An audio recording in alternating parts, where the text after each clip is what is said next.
Hello, off-road warriors. It's the Ehwaz.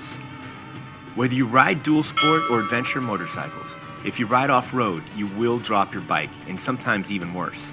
I lost count how many times I dropped my adventure and dual sport motorcycles on the dirt. But this crash in the beginning of the video is one of the worst crashes so far, and the first time I crashed into an obstacle, in this case a tree. Of all the drops I've had, there are 2 that stand out the most on my adventure bike, and now 3 on my dual sport. But thankfully no lasting injuries so far, except for bruised body parts, thanks to the full body gear I wear all the time.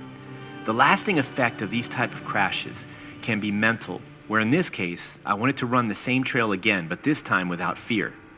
Emotions play a key role in our decision-making process in everything we do, including riding motorcycles.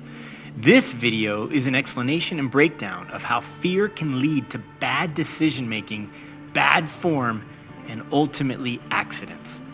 I also share how facing fear can help you overcome any lasting mental or emotional hurdles that remain as a result of the drop or light crash.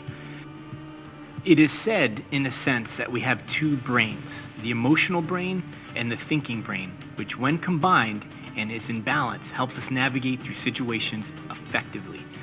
When one takes over the other, then we lose the ability to utilize our full brain, sometimes leading to bad outcomes. So for example, how many times did you overthink something and not take action due to indecisiveness? Or how many times did your emotional response take over where you regretted how you acted in a situation or how you responded? The emotional part of the brain is controlled through the amygdala, which is one of the oldest parts of our brain.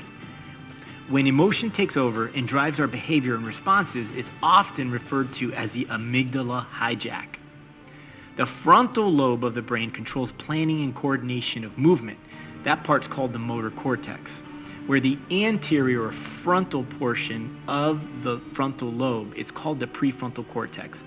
This is the area that's responsible for higher level cognitive functioning. This is the most advanced part of our brain that doesn't fully develop until we're in our young adulthood, around our mid-20s. So did you ever make a bad decision in your teens or early 20s where you did not fully think out the consequences?